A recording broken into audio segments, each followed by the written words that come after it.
Badji Night Club. Le Badji Night Club, l'ancienne discothèque de l'une des plus grandes villes du Mali, Gao. Vous voyez, ça a été vraiment détruit. Ce sont des impacts de balles. Jusqu'au printemps dernier, l'homme qui nous accompagne dansait ici, jusqu'au jour où les armes ont fait taire la musique. L'histoire, c'est le silence et les murs qui la racontent. Là-haut, le salon, la chambre du DJ. Ceux qui ont détruit la discothèque n'ont tué personne. Mais comme les seuls sons qu'ils vénèrent sont les versets du Coran, leurs balles ont visé les rythmes africains et occidentaux. La musique venue d'ailleurs, de France. Car ceux qui ont anéanti cet endroit ne supportent ni ceux qui fument, ni ceux qui boivent. Alors cette boîte de nuit a été leur première cible, quelques jours à peine après s'être emparés de la ville. Les auteurs de ce saccage, ces hommes, des islamistes. À Gao, ils sont les nouveaux maîtres. Ils règnent par les armes et par la charia, la loi du Coran qu'ils imposent dans sa version la plus radicale. Interdiction, sévices, châtiments, que vit la population au quotidien?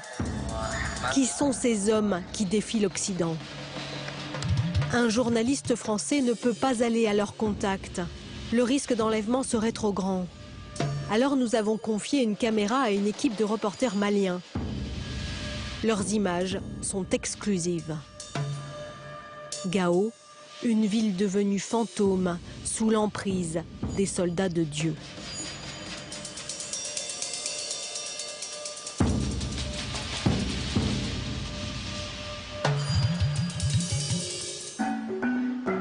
Notre point de départ se situe à Bamako, la capitale du Mali. Ici, l'ambiance est décontractée, festive. Le pays est un des plus pauvres du monde, mais à Bamako, les Maliens sont libres. 90% de la population pratique un islam modéré, tolérant. C'est un bus qui va nous permettre d'aller au nord du pays, dans la zone tenue par des groupes proches d'Al-Qaïda. Ici, au pied de cet autocar, nous confions la caméra à notre équipe malienne. Les deux journalistes connaissent parfaitement le nord du pays, dont l'un d'eux est originaire. Ils y ont de solides contacts.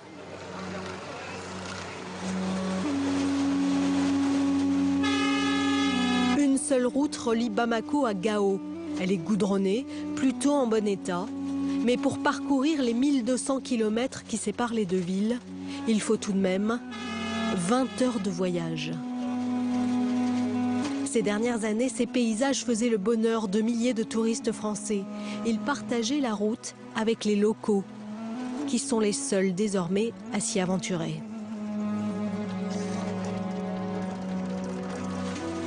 Nous arrivons à mi-parcours.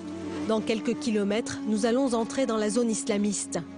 Le Mali est depuis quelques mois un pays coupé en deux.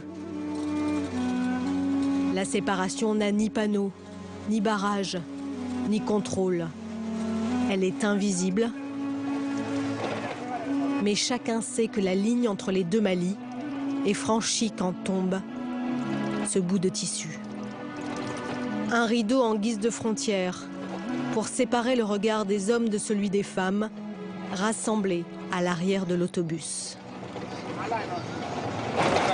On m'a demandé de séparer les hommes et les femmes. Qui vous a demandé? Ce sont les islamistes. Est-ce que c'est la religion qui l'impose? Moi, j'en sais rien. On m'a dit de le faire, je le fais. À l'arrivée à Gao, les journalistes maliens décident de faire un premier tour de la ville en voiture, discrètement. Les islamistes n'ont pas encore donné leur accord pour qu'ils filment. Les rues sont plutôt vides. Avant ici, hommes, femmes, enfants vivaient le plus souvent dehors. Aujourd'hui, les hommes n'ont plus le droit de boire le thé devant leur porte, ni de fumer. Des véhicules patrouillent. Nous le comprenons vite, c'est pour surveiller la population. Dans les rues, plantés sur les trottoirs tous les 200 mètres, des panneaux noirs attirent notre attention. Écrite en arabe, une phrase du Coran. Il n'y a pas d'autre Dieu qu'Allah. C'est la profession de foi de l'islam partagée par tous les musulmans. Mais c'est à ces mots écrits en français un peu plus loin L'application de la charia, c'est la route du bonheur, c'est la route du paradis. que l'on mesure à quel point les Maliens de Gao n'ont plus le choix. Ils doivent se soumettre à la loi dictée par les islamistes. Obéir ou bien être châtiés en place publique. Il y a quelques mois, des journalistes filmaient ces images. Des coups de fouet pour une cigarette allumée, un verre d'alcool ou pour les femmes, un voile mal porté. Le fouet s'appelle ici la chicotte. Les voleurs sont eux le plus souvent amputés d'une main, ou bien d'une main et d'un pied. La charia, ou plutôt sa version la plus radicale, ces extrémistes veulent l'imposer bien au-delà du Nord Mali. C'est ce que dit Oumar Ould Amara, un de leurs leaders. On est prêt à défendre la religion jusqu'au dernier degré. On est prêt à combattre la France, les États-Unis, tous les pays de l'OTAN. Et on considère que toute leur puissance n'est qu'une toile d'araignée. Comment nous menacer avec une toile d'araignée? Vous nous menacez avec notre souhait et le martyr. On doit vivre en bon musulman, en bon pratiquant ou que l'on meurt en martyr. Ces groupes sont dans la mouvance d'Al-Qaïda. À Gao, notre équipe obtient l'autorisation de filmer. Elle approche enfin les chefs islamistes. Ces hommes qui ont mis en fuite le maire, le préfet, toutes les instances démocratiques du nord du pays. C'est le nouveau chef de la police ici au téléphone qui nous prend en charge. Il s'appelle Aliou Mahamar et dans un français approximatif, il est soucieux de donner une bonne image de ses troupes. Nous, on ne tue pas les kafrs. On ne tue pas Nous, on ne tue pas les non-musulmans. On ne tue pas les juifs. On ne tue que s'ils nous tuent. C'est de l'autodéfense. Nous devons nous défendre. Aliou Mahamar parle de se défendre car l'armée malienne prépare la guerre pour reprendre Gao et le nord du pays. Après leur chef, nous approchons les combattants. Les organisations des droits de l'homme les soupçonnent d'enrôler des enfants. Alors nous cherchons des silhouettes, des visages derrière les turbans. C'est d'abord un adolescent que filme la caméra. Puis notre équipe repère ce groupe. Ils sont 4 ou 5, dont ce tout jeune garçon armé d'une Kalachnikov. Quel âge a-t-il exactement? Nous tentons de l'approcher. Ça va, petit? Comment vas-tu? Ce sont les premières images d'enfants soldats au Mali. Combien sont-ils dans les rangs islamistes? Il est impossible de le dire. Nous demandons ensuite à Aliou Mahamar de nous conduire à l'hôpital. Selon nos informations, 4 hommes accusés de vol auraient été récemment amputés et nous souhaitons les voir. Mais à l'évidence, ce n'est pas cela que le chef de la police a prévu pour nous. On va à l'hôpital. Oui. Pour aller donner la viande. On va à l'hôpital pour distribuer de la viande aux gens là-bas. Les islamistes veulent montrer leur générosité. Ils exhibent la viande qu'ils s'apprêtent à distribuer aux malades. Devant nous, le personnel médical prend la pause. Ils se sentent invités à remercier leurs bienfaiteurs. En tant que personnel, nous ne pouvons que nous réjouir et vous remercier infiniment pour ça, parce que vous savez que la prise en charge des malades, ce n'est pas seulement les médicaments.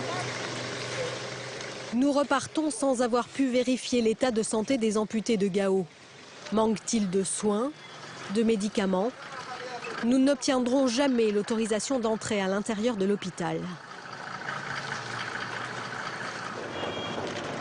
C'est vers la prison à présent que roule notre convoi. Rapporte-moi la clé.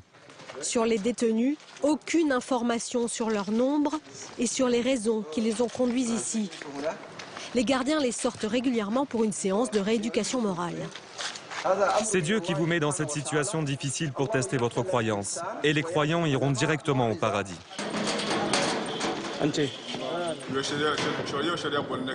Je suis en prison pour vol. Ils ont coupé la main à un de mes camarades qui avait volé. Ils m'ont donné 3 mois de prison. Ils m'ont dit que c'était pour que j'aie l'esprit clair. Ce sont des juges islamistes qui décident du sort des prisonniers. À entendre le chef de la police, les sentences au nom de Dieu seraient bienveillantes. On va couper directement sa main et l'emmener à l'hôpital pour le soigner. Après le traitement, nous trouverons du travail à cette personne et quand elle sera guérie, on la libérera. Le temps de notre visite à la prison, c'est le jeune garçon, l'enfant soldat, qui, avec un autre combattant, a monté la garde. La ville de Gao, avant, c'était 90 000 habitants. Beaucoup ont fui et ceux qui restent craignent de parler. Au détour d'une maison, un homme nous fait signe et nous emmène chez lui. Voici Douma Maïga, un musicien professionnel. Comment ça? Il n'y a plus qu'une chose à faire ici, c'est s'asseoir avec vous. Tu es obligé de dire que Dieu est grand, sinon il te coupe les mains ou la tête. Douma Maïga et ses compatriotes jouent dans un groupe. Ce CD est leur dernière production, mais le détenir, même à l'intérieur de leur maison, est passible de châtiment. Si on te voit avec la cassette, on va te ramasser, brûler ça. C'est très dangereux. Faut te frapper jusqu'à 100 boutons. Sans fouiller. Sans fouiller. Parce qu'ils ont vu que tu as la cassette. Voilà. Il y a encore vers les torrents. Douma Maïga joue de la takamba. Mais à Gao, désormais, son instrument, il le cache. Pour nous, il joue 3 notes, mais pas trop fort. Ah, attention. Il ne faudrait pas qu'on l'entende. Ça peut être dangereux, hein, parce que ici, on ne peut plus jouer le takamba ni autre chose. Hein, donc, attends, je me cache. Ça peut être dangereux. Je ne peux pas jouer encore. Vraiment,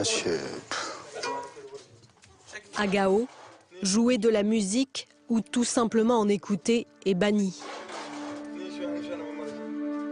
Les islamistes ont aussi exigé, sous la menace de leurs armes, la fermeture des cafés Internet. Insupportable ouverture sur le monde, selon eux. Ils ont chassé les coiffeurs de leur salon, intolérable lieu où les femmes osent prendre soin d'elles. Enfin, ils ont fermé les hôtels, coupables à leurs yeux d'accueillir les Occidentaux.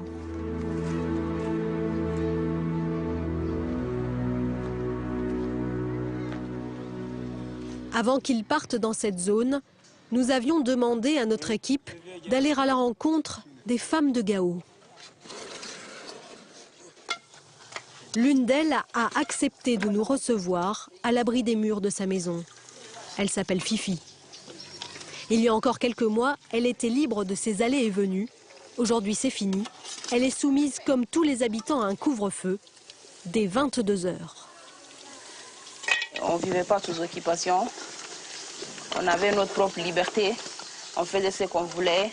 On sortait librement dans la rue. On allait saluer les familles, tout le monde, revenir à l'heure où on voulait. Et cette année, tu es obligé de revenir avant une certaine heure. Parce qu'à une certaine heure, tu ne dois pas être dehors. Donc c'est pas pareil. Avant les islamistes, Fifi pouvait aussi s'habiller comme bon lui semblait, à l'occidental même. À présent, seul le huis clos des maisons lui laisse un peu de répit. Mais dans la rue, où dès qu'un homme arrive, elle doit se couvrir. Alors, bonjour. salut, ça va? Comment vas-tu? Fifi reçoit un ami. Elle le connaît de longue date, mais elle ne déroge pas à la règle. Tu me connaissais avant, comment je m'habillais et tout. Maintenant, c'est forcé, il faut forcément porter ça, sinon tu ne peux pas sortir dans la rue. Tu ne peux rien faire, on nous a privé de notre liberté. On est obligé de marcher avec ça, avec cette chaleur-là qui fait carrément et tout. Sans ça, c'est carrément la charia, quoi. Fifi est de cette ville, Gao, comme toute sa famille. Mais si elle a accepté de nous parler, c'est parce qu'elle est étudiante à Bamako. Elle sait que dans quelques jours, elle va retourner dans la capitale. Elle a donc moins peur des islamistes. Fifi a encore le droit de conduire sa voiture et de sortir seule. Elle accepte que nous l'accompagnions au marché. C'est un marché, voilà, c'est vite. Il n'y a personne. Par crainte, les femmes ne sont pas là. Un marché qui a perdu ses couleurs. Des échoppes comme laissées à l'abandon où les produits manquent. Ce jour-là, un seul commerçant est ouvert et les prix sur son étal ont flambé. C'est parce qu'il manque des marchandises que les prix ont augmenté. Oui, les gens sont fatigués, il n'y a rien. Et l'oignon, là, c'est combien?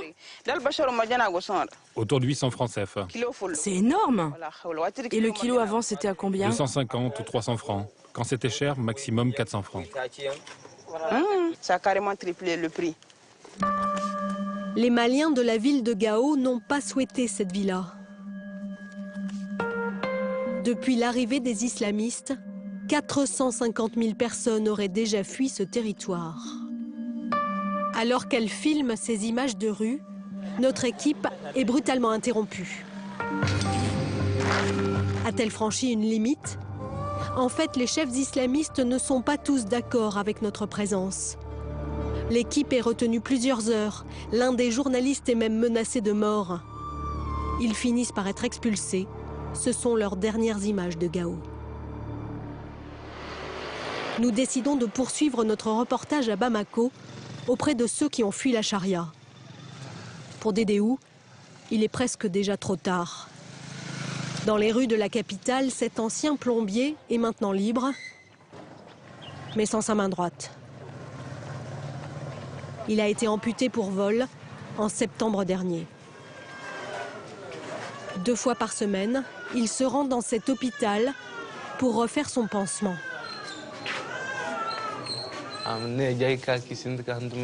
Depuis mon arrivée ici, avec les ordonnances et les médicaments que j'achète, cela va mieux. Dès que je sens un malaise, je le dis au docteur et celui-ci en tient compte immédiatement.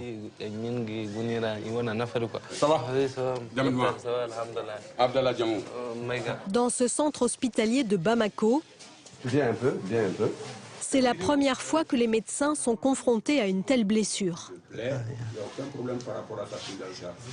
C'est choquant ça. C'est des choses atroces qui ne doivent plus se répéter encore. On ne peut plus voir ça encore. Aujourd'hui, Dédéou ne risque plus la gangrène. Il est sorti d'affaire. Il ne rentrera pas chez lui, dans le nord du Mali. C'est à Bamako désormais qu'il envisage de travailler et de réapprendre à écrire avec sa main gauche. Pour l'instant, il habite chez sa grand-mère. Cette femme respecte tous les préceptes de l'islam. Elle est allée en pèlerinage au lieu saint. Pour elle, les islamistes ne sont pas de bons musulmans. Ils ne sont pas plus musulmans que nous. Nous aussi, nous sommes des musulmans. On sait ce que le Coran a dit. J'ai été à la Mecque 2 fois, moi. Ils font ça parce que ce sont des bandits armés seulement. Ils peuvent le faire, ils l'ont fait. Dédéou a été amputé en place publique. Il a passé plus d'1 semaine dans un hôpital du Nord où il a été filmé par des journalistes locaux. Ce sont leurs images que nous avons récupérées. Dédéou ne semble pas bien comprendre ce qui se passe. À ses côtés, l'un de ses persécuteurs qui dit avoir agi pour son bien. Ça fait dans notre programme de l'application de Sharia. C'est une erreur qui est commise par notre frère Mohamed Dedomega. Et on l'a traité conformément à ce que Dieu nous dit. C'est le Sharia, Inch'Allah, que ce sera appliqué sur tout le monde. Que ce soit la personne, et que ce soit sa race, que ce soit sa couleur, et que ce soit sa valeur, bon, entre guillemets. À Bamako, loin de ses bourreaux, Dédéou raconte pour la première fois son histoire.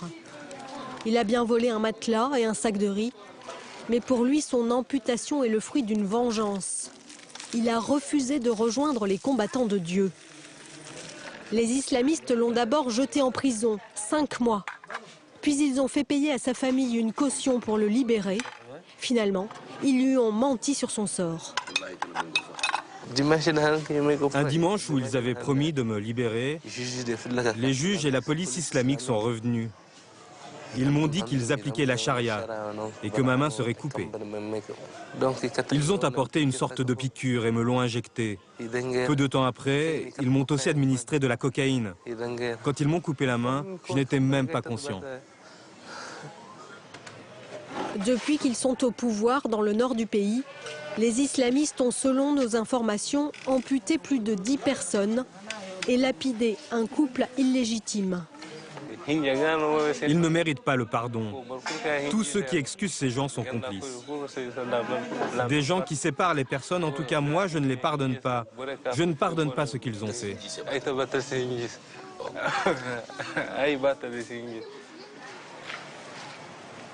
À Bamako, Dédéou n'est pas le seul à maudire les islamistes.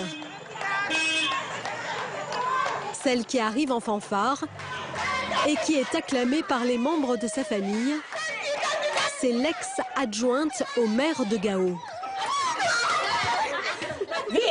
Ça va, prenez les bagages. Elle est encore voilée, car elle arrive tout juste du nord où elle retourne régulièrement pour des missions humanitaires. La voici débarrassée de son voile, en boubou. Maintenant, c'est Madeleine. Ça va mieux? Oui, ça va vraiment. Saïma a été chassée de son poste par les islamistes, comme tous les élus et les fonctionnaires de sa mairie. Depuis, elle a mis sa famille à l'abri à Bamako, ses enfants, ses neveux et sa mère. Une femme très pieuse, elle aussi.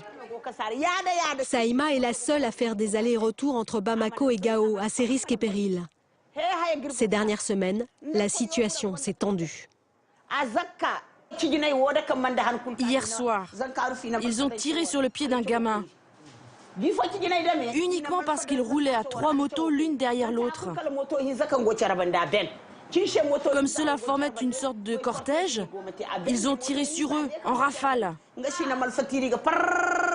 Un jeune a été touché au pied. Pendant que tu étais là-bas, j'étais très inquiète. J'avais besoin de t'appeler tout le temps pour savoir si tu allais bien. Mais dès que j'entendais « Allô », ça me rassurait. Voilà. À Gao, Saïma connaît presque tous les habitants. Nous décidons de lui montrer nos images des enfants soldats. Elle n'est pas surprise. Son propre entourage a été touché. J'ai même des cousins là-dedans qui ont donné leur enfant. On dirait qu'on leur a fait un lavage de cerveau. C'est l'islam, c'est la bonne route. Il faut donner ses enfants, même si ces enfants-là vont mourir demain, ils vont au paradis. C'est des innocents, il faut le dire comme ça. C'est des innocents qui ne savent même pas ce qui les attend. Quand nous, on les voit, on a peur. Pour eux-mêmes, quand nous, on les voit, on verse des larmes. Parce que c'est des enfants d'une autre maman comme nous. Pour l'instant, Saïma n'envisage pas de prochain voyage pour Gao. Trop risqué. Elle espère désormais que l'armée malienne parte au plus vite à la reconquête de sa ville. Avant de quitter Bamako, nous retrouvons Fifi. Allez les filles, on va se mettre un petit maquillage pour sortir, ça vous dit? L'étudiante qui nous avait fait visiter le marché de Gao. Ici, on la reconnaît à peine avec ses cheveux soigneusement coiffés et sa robe moulante. Ce soir, elle chaussera l'une de ses nombreuses paires de chaussures et partira danser en discothèque avec ses copines. Comme un pied de nez aux islamistes qui ont divisé son pays. Comme une façon de dire au monde que les Maliens sont fiers, combatifs et libres.